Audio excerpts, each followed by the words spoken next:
날이 또 이렇게 이제 진짜 여름이 되나 봅니다. 덥기만 한 게 아니라 좀 후덥지근해진 것 같아요. 습기도 더 많아지고 이제 비가 오기도 했지만 어쨌든 여름 또 우리가 잘 이겨내고 또 이런 더운 때일수록 더 하나님 앞에 신앙 잃지 않도록 노력하는 우리들이 되어야 할 줄 믿습니다. 오늘 말씀의 제목은 요한계시록에 나오는 7교회 가운데 그러니까 일곱 번째 교회인 라오디아 교회에 대해서 우리가 함께 살펴보도록 하겠습니다. 라오디아 이 지역은 상당히 그 교통이 발달한 지역이라고 그래요. 한 세 중요한 길이 함께 만나는 지역으로서 아주 상업이 많이 발달을 했고 그리고 이곳이 그러한 어떤 이 상업지대이기 때문에 많은 공업도 발달을 했고 또 그와 더불어서 의학도 발달을 해서 의학 학교까지 있을 정도로 그렇게 아주 상당히 많은 발달한 그리고 부유한 도시가 바로 이 도시라고 합니다. 그러니까 어느 정도로 부유했냐면 우리가 앞서도 여러 그 교회를 살피면서 봤었지만 이 소아시아 지역에 여러 번 아주 큰 지진이 있었습니다. 지금 이제 이 터키에 있는 지진이 바로 그 소아시아 지역인 거거든요. 그래서 이 소아시아 지역에 그러한 지진이 자주 일어났던 거예요. 그런데 큰 지진이 있어서 도시들이 완전히 다 쓰러져 나가는 그러한 상황들이 많이 벌어졌었는데 이 라우디게아 지역도 그 주 13년 그리고 또 17년 뭐 이렇게 해서 몇 번에 걸쳐서 완전히 이게 다 무너진 적이 있었다고 그래요. 다 무너졌는데 그런데 대부분 다른 지역은 로마의 도움을 받아서 이제 그곳에 이 성을 재건하고 그러면서 이제 로마 황제신의 어떤 그러한 신전을 이렇게 만들고 그러한 이제 수순을 밟았는데 이곳은 이 라우디아 지역은 자기들이 갖고 있는 그런 금은 이러한 그 재물들이 워낙 많았기 때문에 그걸로 그냥 너끈하게 재건을 했던 거예요. 그래서 로마에 의해서 도와주겠다라는 그러한 말이 있었음에도 불구하고 그걸 거부하고 자신들의 그냥 돈으로 이 지역을 이 성읍을 재건할 정도로 그렇게 아주 부유한 동네가 바로 이 라오디게아 이 지역이었던 겁니다. 위치로는 우리가 저번에 살펴봤던 빌라델비아 이 지역에서 이 아래로 한 그 71km 정도 이렇게 떨어진 그런 지역에 위치하고 있고 이 그 에베소 이 항구 쪽에 가까운 그 에베소 지역에서부터는 동쪽으로 그냥 거의 이 수평으로 동쪽으로 한 150km 그 정도의 이 거리에 떨어진 그런 이제 내륙에 있는 그런 지역입니다. 그럼에도 불구하고 상당한 그런 부를 누리고 있는 그런 성읍이었는데 그곳에 바로 이 라우디아 교회가 있는 겁니다. 그런데 이 라우디아 교회는 사실은 큰 핍박이 없었던 걸로 알려져 있어요. 다른 지역과 달리 큰 핍박이 없었고 또 이단도 그렇게 별로 없었다고 합니다. 특별하게 다른 이단들이 있어서 무슨 교회 그 혼란을 일으키고 그런 경우도 없고 유대인들 자치 지역으로 한 7,000명 정도의 유대인들이 그곳 살았다고 하는데 유대인들과의 충돌도 그렇게 크지 않았던 것 같아요. 그러니까 큰 문제가 없는 평안한 교회 중에 하나가 이 라오디게아 교회였던 겁니다.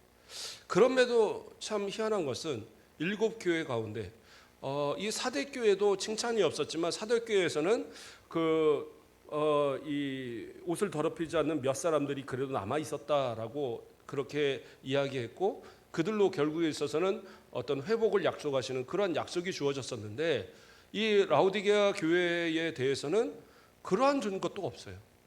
처음부터 끝까지 그냥 책망만 있는 교회. 아니 특별히 잘못도 없는 것 같고 특별하게 뭔가 무슨 핍박이 있는 것도 아니고 특별하게 어떤 이단도 없고 그런 분쟁도 없고 그냥 평안한 교회에도 불구하고 이 교회가 가장 크게 책망을 받았던 교회 중에 하나가 바로 이 라오디게아 교회였다라는 사실입니다.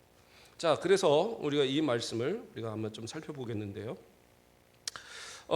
이 그 라우디게아 교회는 이 골로새서에 나오는 에바브라, 그 에바브라에 의해서 세워진 곳으로 봅니다. 그래서 이 바울이 이 에바브라를 통해서 세워진 이 라오디게아 교회와 골로새 교회를 함께 그쪽 지역을 관할했어요. 그래서 그 골로새서에 보면 이 라오디게아 교회 성도들과 함께 이것을 그 서신을 회람하도록 그렇게 부탁하는 그런 내용들도 나오거든요. 그래서 이곳은 그렇게 바울의 영향 아래 있었던 그러한 교회입니다. 그래서 상당히 어떤 믿음으로서 잘 가르쳐진 그런 교회일 것이라고 기대하는데, 그러나 하나님께서는 또 주님께서는 이곳을 계속해서 크게 책망하는 그러한 모습입니다. 먼저 예수님의 모습, 말씀하시는 예수님의 모습을 뭐라고 얘기합니까? 아멘이시오, 충성되고 참된 증인이요, 하나님의 창조의 근본이신 이가 이르시되, 이렇게 나와요. 그렇죠? 아멘이라는 것은 진실하시다라는 뜻이에요. 예, 진실. 그래서 어떠한 거짓이 없고 진실하신 분이 우리 예수님이시다. 그리고 충성되다는 건 뭡니까? 예, 그 십자가의 죽으심까지 우리를 위해서 모든 피와 물을 다 쏟으시기까지 충성하신, 그러한 충성하신 분이고, 그러므로 인해서 그 예수를 믿는 모든 성도들이 구원을 받았다는 그 사실을 우리의 구원을 증인으로서, 참된 증인으로서 증언하시는 분이 바로 우리 예수님이시다라는 거예요. 그래서 예수님을 통해서만이 우리의 구원이 있고, 예수님을 통해서 받은 그 구원은 결코 취소가 되지 않는다라는 그러한 진실하신 주님이시라는 의미를 말씀하고 있어요. 그리고 창조의 근원, 창조의 근본이신 하나님의 창조의 근본이다.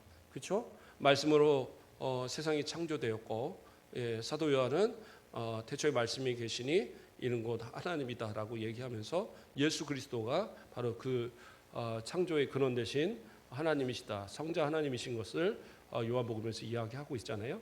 그래서 여기서도 마찬가지로 창조의 근본이시니 누구예요? 예수 그리스도. 그래서 예수 그리스도를 통하지 않고는 어떤 것도 존재하지 않는다라는 것을 말씀하시는 그런 부분입니다. 그래서 아멘이시고 충성되시고 또 참된 증인이시고 하나님의 창조의 근본이시가 이신 예수님께서 이제 말씀하시는 거예요. 뭐라고 얘기해요? 내 행위를 아노니 내가 차지도 아니하고 뜨겁지도 아니하도다.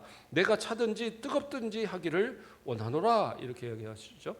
이게 무슨 의미냐면, 이 라오디게아 이 지역은 상당히 이렇게 상업적으로 발달을 하고, 뭐 직물도 많이 해서 뭐 또 염색이나 이런 것도 발달을 하고, 안약이 발달을 하고, 뭐 의학 기술이 발달하고 의학 학교까지 있고 다 좋은 곳인데, 단 하나 부족한 게 뭐냐면 식수가 부족했어요. 식수가 없었어요. 그러니까 먹을 수 있는 물이 별로 없었던 겁니다. 그래서 그 물을 어떻게 받았느냐? 저 골로새로부터 그 식수를 공급받았어요. 골로새로부터 받고, 또 히에라볼리 쪽에서부터도 받았어요. 그리고 이 히에라볼리 쪽에서는 또 이 식수 외에도 온수를 함께 받았는데, 그 온수는 뭐냐면 자연적으로 저 그 높은 저 산에서 흘러내려오는 온천수예요. 그 온천수가 그쪽부터 공급되는데, 이것이 이제 오면서 식어져서 이것이 이 또 찬물과 함께 섞이게 되면 이 광물질이 들어 있어서 먹을 수는 없는 물이랍니다. 예, 먹을 수는 없는 물인데, 그 물이 이제 미지근해지면 더더욱 아무것도 쓸 수가 없는 거예요. 찬물과 섞여지게 되면. 그래서 그 미지근한 물, 먹지도 못하고 쓰잘데기 없는 그러한 상태에 있는 물, 그것에 대해서 말씀하는 거예요. 그래서 이 말이 딱 전해질 때 이 라오디게아 사람들은 다 알아들어요. 그거 그렇게 해서 식은 물, 이 광물질이 많아서 막 역겨운 물, 먹으면 구토나는 물, 그거 못 먹는 물이구나, 그거 얘기하는구나, 다 알아듣는 거예요. 자, 그래서 그것을 비유로 해서 말씀하시는 겁니다. 그래서 차든지 뜨겁든지 하기를 원하더라. 그렇죠? 차든지도 뜨겁지 않으면 어떻게 해요? 16절에서 내가 이같이 미지근하여 뜨겁지도 아니하고 차지도 아니하니 내 입에서 너를 토하여 버리리라. 그러니까 방금 말했던 것처럼 그 광물질이 많이 섞인 온천수라서 이것을 식은 상태에서 이걸 먹으면 구토가 일어나기 때문에 먹을 수가 없는 거예요. 그래서 여기서 토해버린다는 말 자체도 이해를 하는 거예요. 예, 먹을 수 없는 물, 그것을 먹으면 당연히 토하는 겁니다. 그런데 그러한 신앙을 가진 사람들이 바로 이 라오디게아 교회 성도들이었다라는 거예요. 아까 말한 대로 핍박도 없었어요. 그러니까 굳이 뭐 핍박으로 인해서 하나님 앞에 부르짖을 만한 일도 없었어요. 또 이곳은 부유했기 때문에 이 교회 사람도 상당히 부유했습니다. 그래서 가난해서 하나님 뭐 먹을 거 주세요, 그럴 만한 교회도 아니었어요. 또 유대인들과의 어떤 그런 핍박도 없어서 그냥 뭐 잘 지냈고, 또 이단들도 별로 없어서 이단들이 와서 교회 와서 뭐 휘젓고 가고 이런 것도 없으니까 그냥 계속 그렇게 평안하게 지내던 교회입니다. 어떻게 보면 우리가 볼 때는 그냥 괜찮은 교회잖아요. 큰 문제 일으킨 거 없고 뭐 잘못한 거 없고 그냥 평안하게 잘 사는데 무슨 교회냐? 뭐가 문제냐? 바로 그 미지근함이 문제였던 거예요. 뜨겁다고 한다면 그 뜨거움으로 인해서 정말 모든 것을 다 녹일 만한 그 용광로와 같이 복음으로 많은 사람들을 전도하고 이끌어내는 큰 역할을 했을 것이고, 정말 차가운 그러한 모습이라고 한다면 모든 사람에게, 힘들고 어려운 사람들에게 정말 시원한 냉수와 같이 아주 그 도움이 되고, 그런 어떤 하나님 앞에 또 시원한 냉수와 같이 인정받는 그런 모습이 될 텐데, 이건 뜨겁지도 않고 미지근한 상태에서, 그죠? 차지도 않고 이 미지근한 상태에서 도저히 먹을 수도 없는 그런 상태처럼 신앙이 아무런 그런 변화가 없이, 아무런 어떤 영향력도 없고, 그 라오디게아 이 지역에 있는 여러 사람들에게 전도하지도 않고, 또 그들에게 어떤 잘못을 지적하지도 않고, 그곳은 또 큰 신전이 있어서, 그렇죠? 특히 이제 어떤 그 술이라든가 이런 거를 또 이 관장하는 그런 신들, 뭐 이런 거를 또 이 상업지대다 보니까 이런 신전들이 많았는데, 그런 거와 이렇게 서로 뭐 대립해서 뭔가 그 사람들을 전도하려고 힘쓰는 그런 모습도 없었단 말이에요. 그러니까 당연히 핍박도 없죠. 그러니까 그러한 어떤 그저 자기 신앙만 지키며 살아가는 그러한 신앙의 모습들, 과연 그게 올바른 모습이냐? 그게 아니다라는 거죠. 영향력이 없어지면 어떻게 해요? 그것을 유지되는 게 아니에요. 점점 축소되다 보면 나중에 저 소돔과 고모라가 멸망할 때에 누구만 구원받았어요? 롯과 그 두 딸. 근데 두 딸도 아버지 따라 나왔으니까 망정이지. 이 베드로는, 사도 베드로는 뭐라고 그래요? 의로운 롯만 그 하나님께서 의롭다고 인정했다라고 얘기하고 있어요. 그렇죠? 의로운 롯이 그곳에서 고난받은 것을 이야기합니다. 그래서 그곳에는 의인 10명이 없어서 망했는데, 실질적으로 뭐냐? 의인이라고 해봐야 롯 하나밖에 없었던 거예요. 분명히 성경이 베드로후서에서 의인들을 말하니까 의인은 맞아요. 하나님을 잘 섬긴 의인은 맞는데, 자기 두 딸도 부인도 사위될 사람들도 아무도 제대로 신앙생활 가르치지 못했어요. 영향력이 전혀 없는 사람. 어떻게 보면 처음에 그 소돔과 고모라로 갔을 때에 다 아주 뭐 죽을 만한 그런 사람만 있었느냐? 아닐지도 몰라요. 어쩌면 몇몇 사람들은 그래도 아브라함과 롯과 동조해서 이렇게 지냈을지도 몰라요.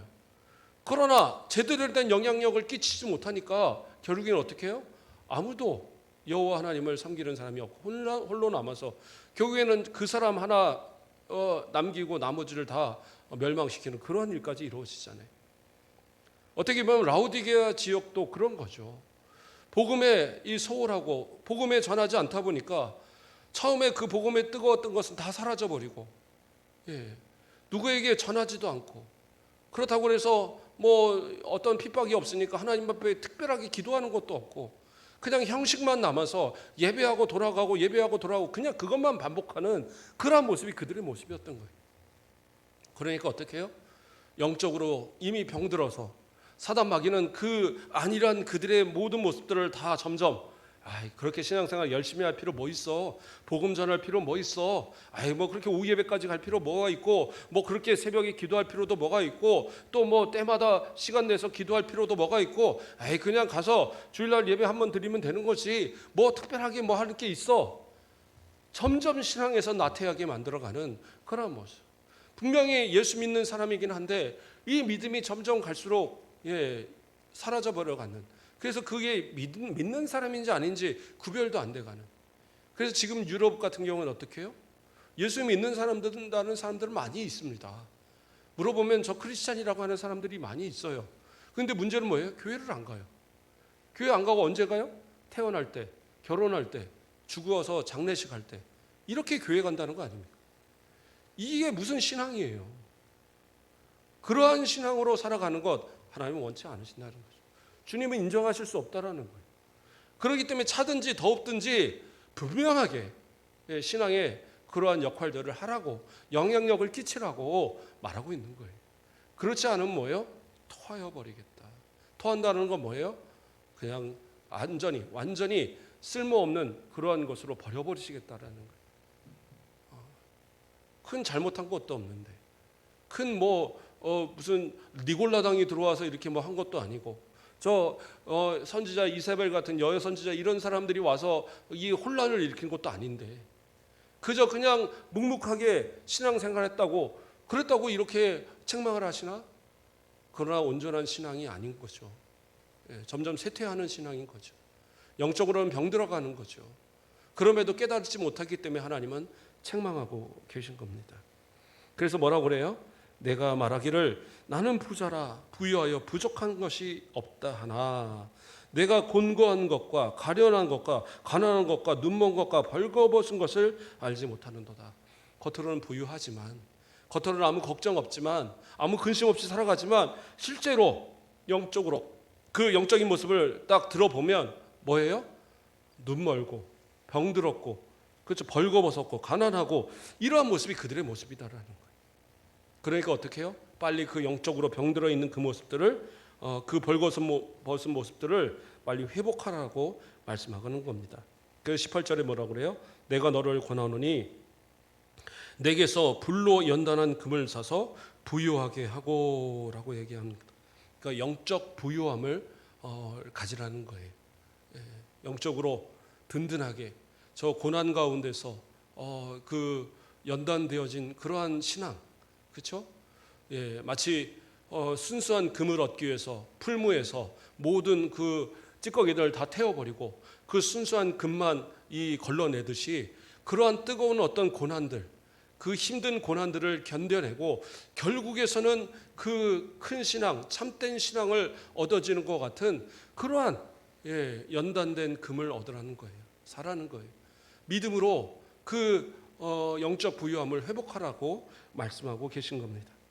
또 뭐라고 합니까?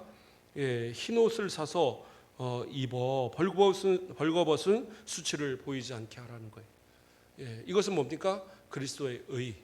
예수 그리스도를 믿어서 온전히 믿어서 그 믿음의 의, 곧 하나님께서 너는 의롭다라고 하는 칭의를 입으라는 거예요.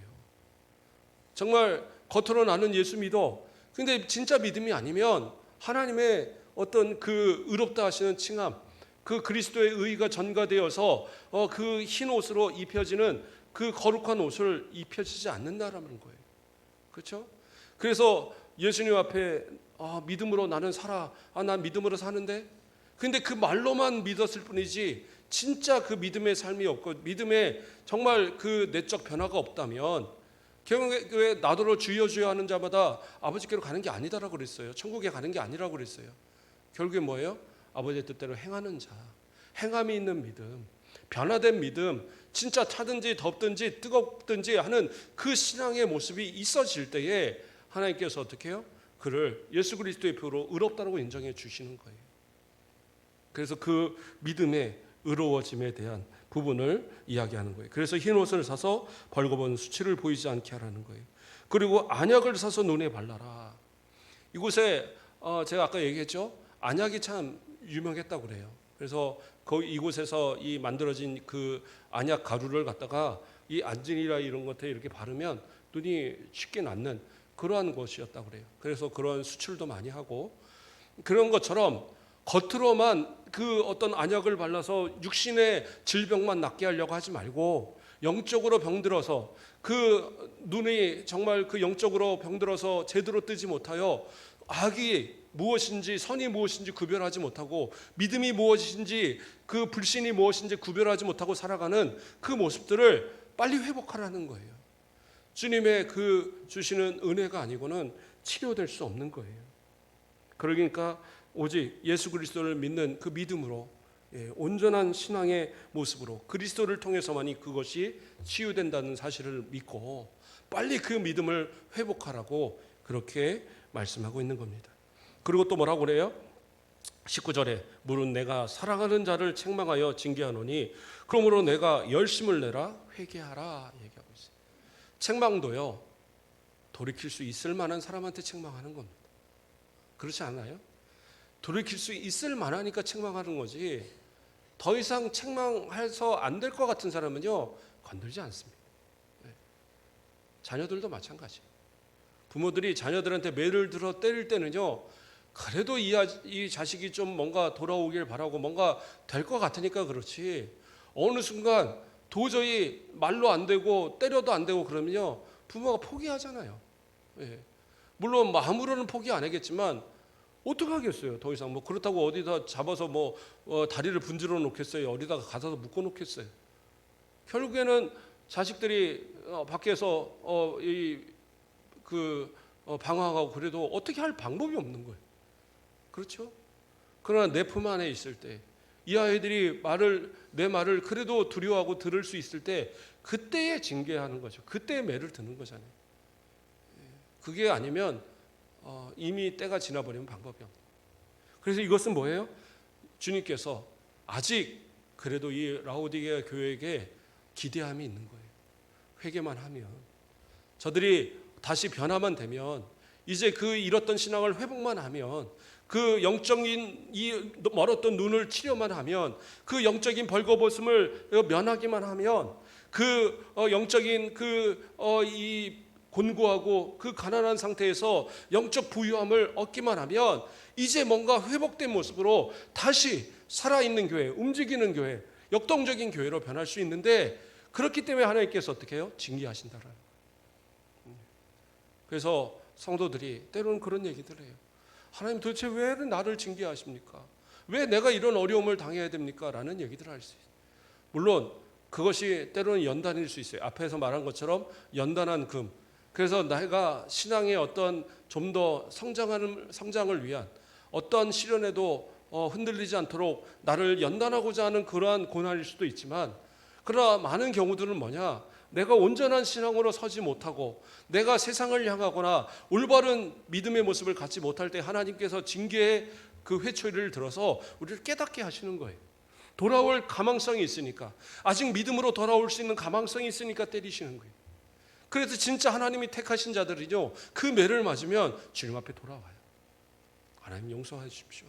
제가 그동안 제가 방황했습니다. 이제는 예수 믿고 살겠습니다. 이제는 하나님 믿고 살겠습니다. 그러면 하나님 어떻게 하세요? 그 상처를 싸매 주시고, 그 다친 자리에 약을 발라 주시고, 그리고 깨끗게 치유되어지도록 그를 돌봐주시는 것이 바로 우리 하나님, 우리 아버지의 모습이다라는 거예요. 그래서 성도들은 어떻게 해야 돼요? 오직 주님 앞에, 때로는 그 징계를 받을 때도 이것이 나를 사랑하는 사랑의 말이라는 걸 깨닫고 빨리 돌아와야 되는 거예요. 그래서 본문에서도 뭐라고 그래요? 빨리 뭐라고 그래요? 회개하라고. 내가 열심을 내라. 회개하라고 얘기하고 있어요. 열심을 내서 회개하는 모습. 그랬을 때 주님께서 우리의 삶을 변화시키고, 또 우리가 그 복을 누릴 만한 그러한 준비가 되었을 때 그걸 차고 넘치도록 채워주시는 거예요. 그러므로 우리 자신은 우리의 믿음이 얼마나 회복되어져 있는지, 얼마나 내가 주님 앞에 복을 받을 만한 그런 준비가 되어 있는지를 항상 돌아보셔야 돼요. 그래서 뭐 오래 다녔다라고 그 믿음이 큰 것도 아니고, 많은 것을 드렸다라고 그 믿음이 큰 것도 아니에요. 하나님 앞에 지금 내가 어떠한 마음으로 기도하느냐, 그것을 주님은 바로 이 시간 바라보고 계시는 거예요. 주님 앞에 의지해서 날마다 주시는 은혜 가운데 충만하기를 소망합니다. 또 말씀합니다. 20절에 볼지어다 내가 문 밖에 서서 두드리노니 누구든지 내 음성을 듣고 문을 열면 내가 그에게로 들어가 그와 더불어 먹고 그는 나와 더불어 먹으리라. 어떻게 보면 이 라오디게아 교회 성도들의 가장 문제가 뭐였느냐? 그 마음의 문을 열지 못했어요. 주님이 와서 나와 동행하여 살아갈 수 있도록, 주님께서 나와 더불어 먹고 마시고 주님이 인도하신 대로 살아가는 그런 모습이 아니었어요. 주님은 저 한쪽 구석에서 주님 그냥 저 호텔에 계세요. 제가 알아서 살아갈 테니까 지켜만 보세요. 그게 문제였던 거예요. 하나님 앞에 매달리시고 기도하시고, 그것이 즐거울 때든 또 때로는 괴로울 때든 때로는 내가 형통할 때든 때로는 막막할 때든 어느 때고 주님과 동행하시고 주님을 붙들고 주님이 나의 그 배의 선장이 되어서 내 키를 잡고 나를 끌어가실 수 있도록 그렇게 맡기면 그러면 되는 거예요. 내 힘 갖고 그렇게 뭔가 벗어내려고 애를 썼던 그 제자들, 그 풍랑을 잠잠하게 못했어요. 그러나 주님이 그 배에 함께 하시고 주님이 잠잠케 하시니까 바람도 그 파도도 잠잠해진 거예요. 주님과 더불어 먹고 마시는 그러한 신앙, 그러한 모습이 바로 저와의 모습이 되어야 되고, 또 그러한 성도들을 향하여서, 그러한 신앙의 승리자들을 향하여서 무엇을 약속하십니까? 이기는 자에게는 내가 내 보좌에 함께 앉게 하여 주기를, 내가 이기고 아버지 보좌에 함께 앉은 것과 같이 하리라. 사단 마귀의 모든 유혹과 시험을 다 이겨내고 십자가에서 죽음까지, 사망까지 이기시고 부활하셔서 승천하셔서 저 하나님 우편 보좌에 영원한 왕권을 부여받으신 그 자리에, 그곳에 계신다라는 거죠. 그와 같이 바로 이 성도들, 승리한 성도들, 믿음으로 온전하게 역동적으로 많은 사람들에게 복음으로 증거하면서 참된 신앙의 승리자로 살아가는 그들, 결국엔 그들도 어떻게 해요? 주님의 곁에서 주님과 함께 더불어 왕노릇하며 저 영원한 천국에서 함께 살아가는 복을 누리게 하신다라는 거예요. 이러한 복을 사모하고 살아가시는 우리 성도라고 한다면, 내가 하루하루 살아가면서 내 말과 행동과 생각과 모든 것이 다 주님께서 나와 동행하시고 내 안에서 함께 계시고 나를 이끌어 주시는 그 은혜 가운데 살아가시는, 그리고 내 영적으로 병든 것들, 내 상태를 빨리 진단하고 하나님을 의지하고 주의 말씀을 의지해서 치료받고 새 힘 얻어서 날마다 승리하시는 우리 복된 성도들 되길 주님의 이름으로 축복드립니다. 기도하겠습니다. 사랑의 하나님, 감사를 드립니다. 우리를 사랑하여 주시고 또 오늘 7교회 가운데 마지막 교회인 라오디게아 교회에 대해서 우리가 살펴보았습니다. 아무런 문제 없는 것 같고 겉으로는 평안하고 부유하고 정말 근심 하나 없는 그러한 교회였지만, 그러나 주님께서는 그곳을 아버지여 살았다라고 인정하지 않으시고, 정말 부유하다고 말하지만 가난하고 병들어 있는 그러한 영적인 상태, 죽어가기 일보 직전의 상태로 위태한 그들의 모습으로 진단하셨음을 바라봅니다. 이제로 빨리 주님과 더불어 살아가게 하시고 주님의 치료하심을 받게 하시고 우리 모든 성도들도 날마다 하나님의 도우시는 은혜 가운데 승리하는 그런 우리들 되어지도록, 저 영원한 천국에 약속되어진 그 보좌에 우리도 함께 앉아서 함께 왕노릇하며 기쁨의 날을 누릴 수 있는 우리의 모습들 되어지도록 축복하여 주시옵소서. 감사합니다. 예수 그리스도의 이름으로 기도드립니다. 아멘.